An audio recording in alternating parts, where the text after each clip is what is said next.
trabalhador dos campos, mas também o mecânico. Não só racha a lenha e vai buscar a água, mas também, com a habilidade de suas mãos, contribui para fabricar os luxos da vida civilizada. O brasileiro usa-o em todas as ocasiões e de todos os modos possíveis. Desde cumprir a função de mordomo e cozinheiro, até servir os propósitos do cavalo. Desde fabricar vistosos berloques e fazer a roupa com que vestir e adornar sua pessoa, até executar o mais vil dos deveres servis.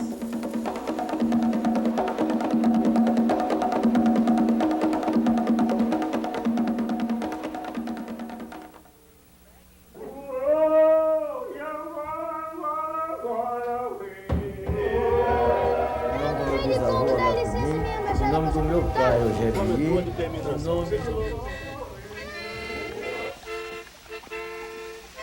O Brasil foi a última nação das Américas a abolir a escravidão. Recebeu entre os anos de 1550 e 1850, data oficial do fim do tráfico negreiro, aproximadamente 3.600.000 cativos africanos. A força trabalhadora desses homens, que entraram na sociedade brasileira sem identidade, sem passado e sem direitos, produziu a riqueza do Brasil durante cerca de 300 anos. E ainda hoje, as marcas dessa dominação persistem no disfarçado preconceito racial do brasileiro.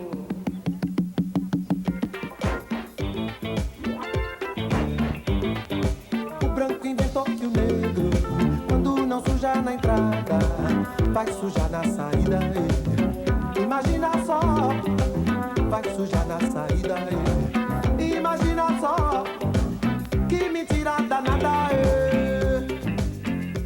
A raça negra não foi liberta ainda e vai demorar muito tempo para ser liberta. Que isso aqui não é liberdade, a gente não anda na rua legal.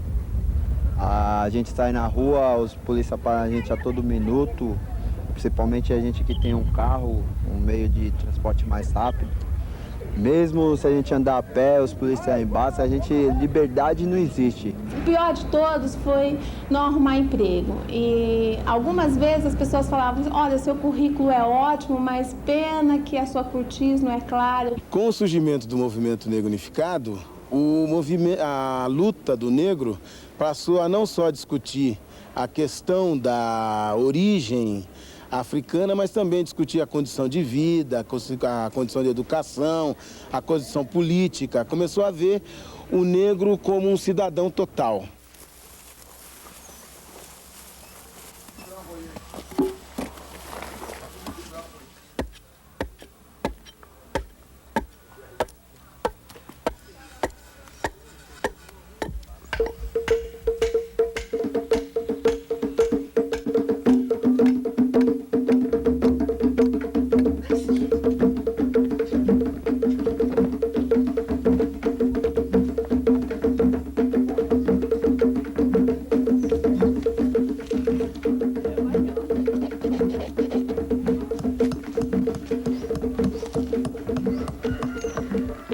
Tinha os instrumentos antigos, que era do bisavô dele, né? E pegou, os instrumentos acabou, ele pegou, fez outros instrumentos para nós brincar, os africanos, fez o candombe, e ficou essa festa de africanos para nós, e rendeu os africanos no Brasil. Porque nós aqui mesmo, nós somos uma turma.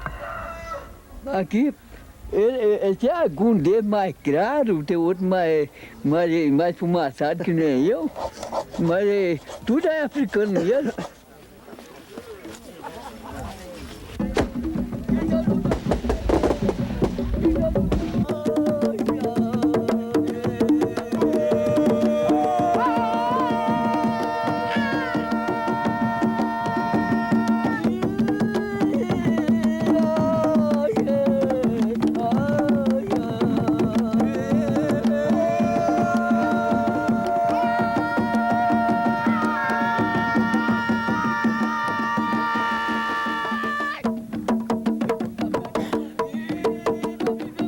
As nações que os europeus encontraram na África viviam diferentes processos de socialização.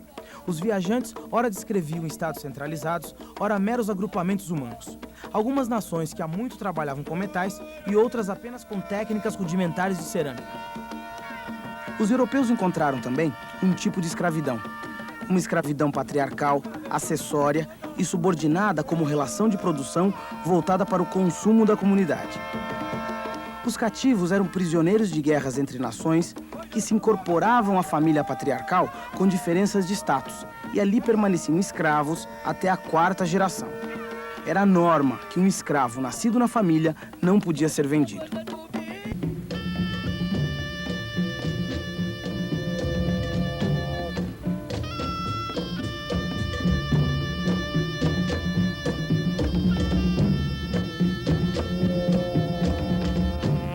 Auriverde pendão de minha terra que a brisa do Brasil beija e balança. Estandarte que a luz do sol encerra e as promessas divinas da esperança. Tu, que da liberdade após a guerra foste hasteado dos heróis na lança, antes te houvessem roto na batalha que servires a um povo de mortalha. O novo mundo, a época moderna, gerou um fato execrável, ou seja, foi a primeira vez em que você cria uma escravidão mercantil. Quando eles vêm para o Brasil, os negros, africanos, escravizados, se transformam em mercadoria, e essa é uma novidade terrível criada pelo mundo ocidental.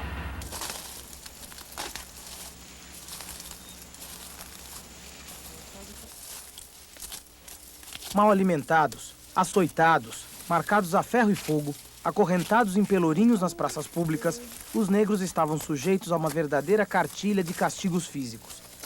E embora essa cartilha tivesse muitas páginas, a procura da liberdade pelos escravos sempre esteve presente. Às vezes reagiam a tantos tormentos recorrendo ao suicídio, evitando a reprodução. Outras vezes vingavam-se violentamente nos capatazes ou senhores e outras ainda recorriam às fugas e revoltas.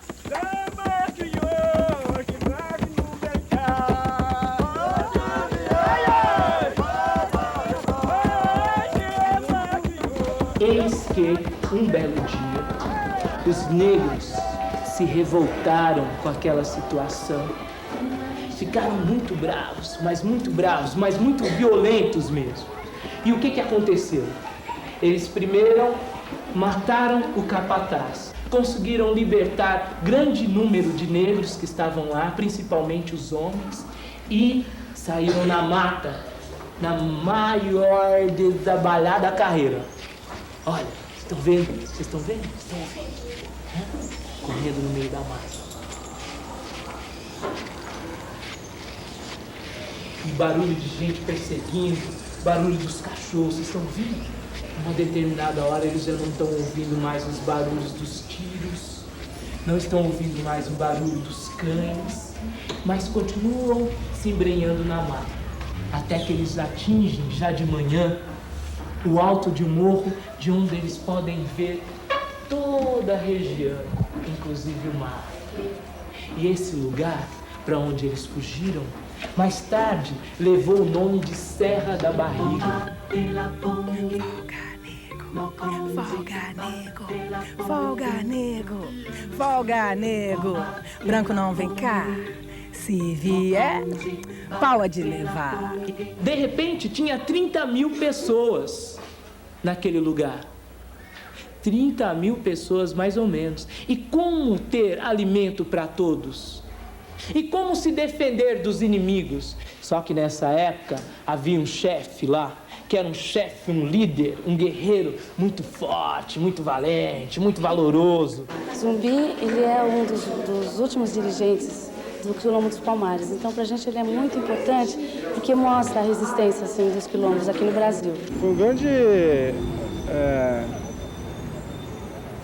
lutador, né, que lutou pelo povo da nossa raça, assim, que fez muita coisa por nós. Eu gostaria de, se eu pudesse, conhecê-lo. Significa muita coisa. Não sei, não dá nem para mim te explicar o que significa. Todas as vezes que eu puder, eu quero dançar para Zumbi e homenagear. No ano de 1694, o Domingos Jorge Velho, com seus canhões, com seus soldados, conseguiram, por fim, abrir um buraco na cerca durante o dia e de noite, quando o povo de Zumbi já não imaginava mais que eles fossem tentar entrar, eles entram e arrasam com tudo. Zumbi, por uma graça de Oxum, consegue fugir com mais 5 homens. Até que no dia 20 de novembro, Zumbi, que já estava ferido, foi assassinado. A sua cabeça foi cortada, salgada e levaram para a cidade do Recife, pegaram um pedaço de madeira bem comprido, fincaram a cabeça do negrão lá e colocaram numa praça para que todos soubessem que negro que se revoltasse naquela cidade, naquela região, no país, seria tratado daquele jeito. As imagens que nós temos de Zumbi, na verdade, são recriações do passado no presente. Nos restaram muito poucos documentos daquela época do Quilombo dos Palmares, onde apareçam os seus líderes, Gangazunga e Zumbi. O que é importante é como a história cria mitos e como os seus agentes recriam a história. Muitos caras daqui, algum dia, acordou de manhã e pensou que estava no beco sem saída. Equilibrado num barranco cômodo, mal acabado e sujo, porém seu único lar, seu bem e seu refúgio. Cheiro horrível de esgoto no quintal, por cima ou por baixo, se chover será fatal. Um pedaço do inferno aqui é onde eu estou. Até o IBGE passou aqui e nunca mais voltou. Quando se aproxima a abolição e que o Estado tinha direito de doar essas terras aos ex-escravos, se tira do ex-escravo esse direito de concessão pelo rei de pedaços de terra. E ele tem que comprar. Ora, o mais descapitalizado elemento da sociedade daquela época era o escravo. Porque o negro só teve terra, só teve cidadania nos quilombos. Essa terra aqui, onde nós existe, é herança que é de pai, família de pai, mãe, tudo. O senhor deu para eles, os escravos, um pedaço de chão aí dentro do matição. Que é uma terra que é de parentes aderentes. Que enquanto tiver essa raça de família, de vazio, que podia viver aqui numa questão de aonde morar, né? Esse terreno tinha uma parte do lado de fora. O fazendeiro pegou e passou de um fazendeiro para outro terreno. Tudo. Aqui era dele, o que não era. Passou dele para outro fazendeiro. Eu acho que estas comunidades de hoje podem ser consideradas remanescentes de quilombos, ou, como está na Constituição, no artigo 68, dando direito a que a terra que eles vivem há mais de 200 anos seja deles, né? Eles geralmente têm a posse da terra, mas eles não têm a propriedade da terra, eles não têm o documento que comprove que eles são donos da terra. Eu bandeira, dançou na primeira, dançou capoeira, dançou de bobeira, dançou na maior, deu canseira, sambou na poeira, dançou na fileira, dançou pra danar. Não passo o ônibus aqui porque aqui é o lugar, quando é criado muito pobre, nem o governo, nem o prefeito não toma força de fazer essa linha para nós. Os moradores do Matição não são servidos por ônibus de linha escolar porque é uma comunidade relativamente pequena e o número de alunos é quase que insignificante. De São Paulo de Luanda, me trouxeram para cá. De São Paulo de Luanda, me trouxeram para cá. Campina, me trouxeram para cá. Tá na resistência, moro? Tá na resistência de não se entregar para o sistema dominador, branco, racista, que quer ver os pretos no último degrau, quer ver os pretos envolvidos com tráfico, com alcoolismo, moro, meu? com a violência, quer ver os pretos presos, sem estudo, sem educação. E o rap fala disso, o rap fala desses problemas e aponta soluções para esses problemas. Daí tá o espírito guerreiro, moro, dos africanos, mesmo os que vieram para cá como escravos. Às vezes eu paro e reparo, fica a pensar qual seria meu destino se não cantar. O rejeitado, perdido no mundo, é um bom exemplo. Irei fundo no assunto, fica atento. A se ajeitar o lar, não muito confortável. O cheiro é ruim, insuportável.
Também. Eu não te ensino minha malandragem, nem tampouco minha filosofia. Quem dá luz a cego é bengala branca e Santa Luzia. Ai, meu Deus. Os escravos, em sua maioria, não sabiam ler e escrever. Chegaram ao Brasil com culturas próprias, tanto no que se refere à religiosidade, como em função das técnicas de plantio e de produção. No entanto, submetidos à violência da escravidão, acabaram excluídos do acesso à educação formal. No Brasil de 1990, pode-se perceber os reflexos das desvantagens herdadas da escravidão nos dados do Instituto Brasileiro de Geografia e Estatística, IBGE. 28% da população negra é analfabeta, um índice muito maior que os 11% de analfabetos da população branca. Eu, às vezes, até me nego a esse tipo de depoimento, assim, você já foi discriminado. Não é, eu sou discriminado cotidianamente. A discriminação é cotidiana. A discriminação está nas oportunidades do mercado de trabalho. A discriminação está nas oportunidades em relação às universidades, a esse saber que não é o saber comum. Na periferia a alegria é igual, é quase meio-dia, a euforia é geral. É lá que moram meus irmãos, meus amigos, e a maioria por aqui se parece comigo. E eu também sou bambambam e o que manda. O pessoal desde as 10 da manhã está no samba. Preste atenção no repique, atenção no acorde. Como é que é, Mano Brown? Pode crer, pela hora. Eu sempre me recordo que era no final do mês de maio, no colégio, que eu estudava no colégio de Freira, né? Tinha o mês de Maria, que é dedicado ao mês de Maria, e tinha a coroação. Então coroava Nossa Senhora e tinha aqueles anjos que ficavam ali para colocar a coroa sobre Nossa Senhora. E eu sempre gostaria de participar, ser anjo, mas eu nunca fui escolhida no meio das colegas, porque só era um loirinha de olhos azuis. E eu me perguntava, será que anjo não tem negro, anjo negro? Será que não tem?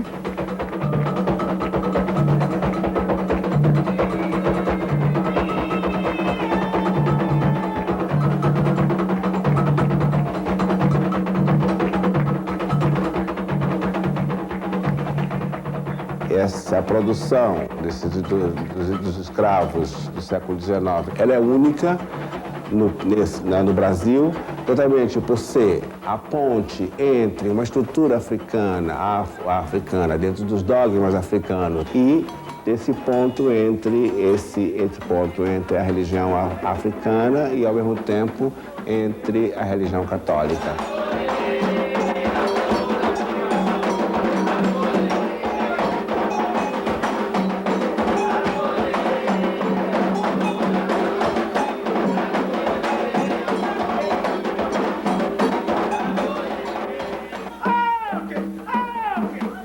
começo, o negro tinha que esconder.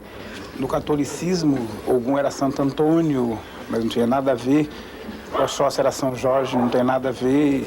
E o Baloé era São Lázaro, mas não tem nada a ver. Então, a gente cultuava o orixá africano escondendo atrás das imagens do catolicismo.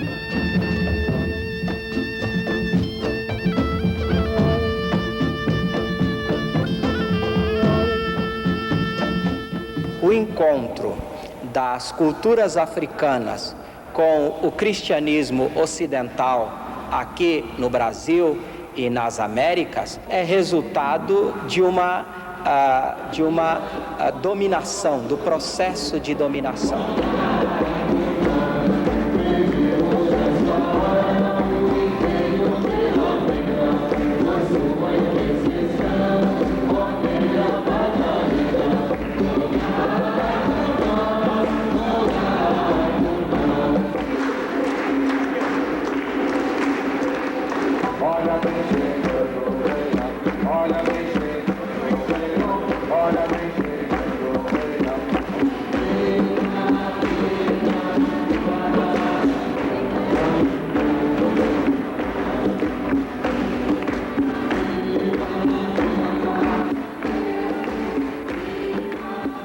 A escravidão, ao desmontar as estruturas da sociedade africana, misturando deliberadamente nos tumbeiros e senzalas etnias diversificadas, algumas vezes até inimigas, conseguiu romper os laços familiares, mas não conseguiu destruir seus valores religiosos. Para o negro, a religião significou vida. As irmandades religiosas, por exemplo, inspiradas nas confrarias portuguesas, aos poucos foram se transformando em sociedades de homens pretos. As irmandades reagrupavam homens livres, forros e escravos de acordo com suas origens étnicas, sob a tutela de Nossa Senhora do Rosário. No século XIX, a Irmandade Negra de Nossa Senhora dos Remédios, no centro de São Paulo, emprestou algumas salas para que o fazendeiro e abolicionista radical Antônio Bento de Souza Castro e seus seguidores, os Caifazes, instalassem seu jornal Redenção. Da Igreja dos Remédios, o movimento se ramificou pelo interior paulista. O primeiro passo era convencer os escravos a fugirem das fazendas, depois de escoltá-los até a cidade de São Paulo, de onde seguiam a pé ou de trem para o quilombo Jabaquara, na cidade de Santos. Existiam diferentes tipos de abolicionistas, os ilegais, como Antônio Bento, e os legais, que representavam a maneira como os políticos brasileiros tentavam controlar a libertação dos escravos. A partir de 1850, com o final do tráfico negreiro, a escravidão no Brasil entrou num processo sem volta. A lei dos sexagenários, que dava liberdade aos poucos escravos maiores de 60 anos, ou a do ventre livre, que libertava o filho, mas não a mãe, são exemplos do tipo de abolição que se imaginava para o Brasil. Os abolicionistas, na última fase do escravismo, eles tomaram a liderança da luta dos escravos, porque até praticamente 1840, 45, quem lutava pela abolição eram os próprios escravos. Não tinham aliança, eles não tinham aliança com nenhuma força política. E todas elas fez o Código do Processo Penal. O que ficou sabendo, Juliana... Não, na hora que eu vi, ele já estava de frente pro bar do meu pai. E quando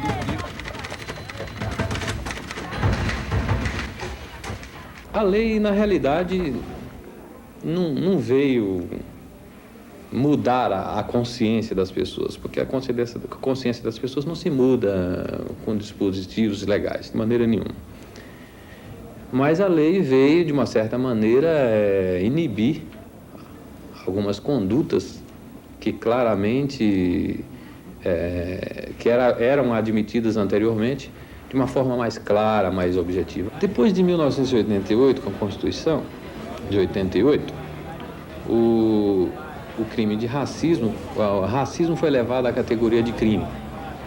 Antes de 88, nós já tínhamos leis que falavam sobre as figuras, hoje tipificadas como crime de racismo. Ninguém é mais que ninguém, veja bem, eles são nossos irmãos também. Famílias destruídas, fim de semanas trágicos. Muitos ainda acreditam que o problema do crime é um problema de raça. Isso passou para a população em geral, né? Que acredita, de fato, que os criminosos são fundamentalmente negros. Em primeiro lugar, não há nada estatisticamente que me comprove que negros tendam a cometer mais crimes do que o branco. A gente poderia dizer que, grosso modo,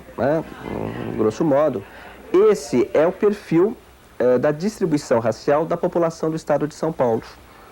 Mais ou menos 60% são brancos e 40% são negros. O que significa dizer, em outras palavras, que brancos e negros estão contribuindo para a criminalidade na proporção em que eles estão distribuídos na população.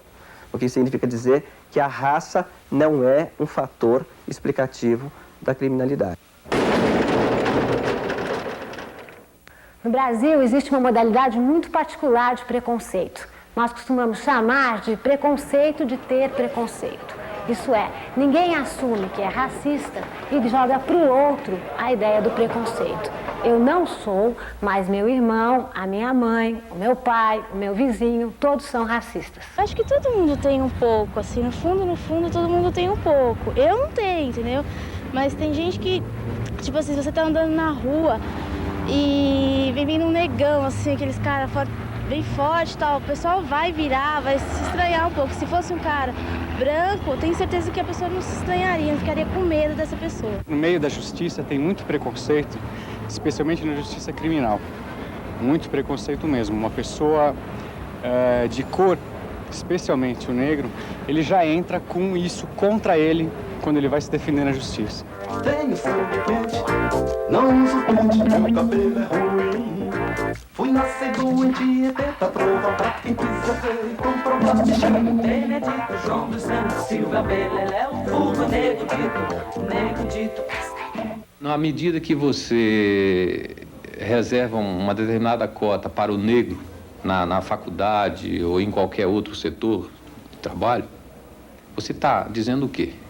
Que o negro, você está admitindo o quê? Você está distinguindo o negro do branco e está admitindo que o negro está precisando de uma proteção, de um privilégio. Por que está admitindo? Por que ele precisa de uma proteção, de um privilégio?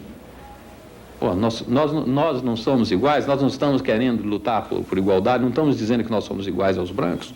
Então nós temos que ter as mesmas condições para que eles, as mesmas condições que eles têm, para poder conseguirmos as mesmas coisas que eles querem. Eu sou fulano, sou ciclano, eu sou bertano, mas o que importa é que eu sou um ser humano. Eles me chamam de vagabundo, mas meu nome é Zé do Bem. Eu sou falado na Bahia, sou amado no Pará. Na USP, a proporção de negro é menos de 1%.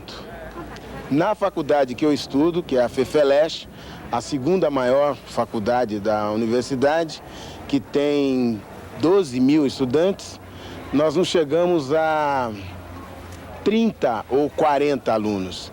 Quer dizer, uma proporção muito ridícula.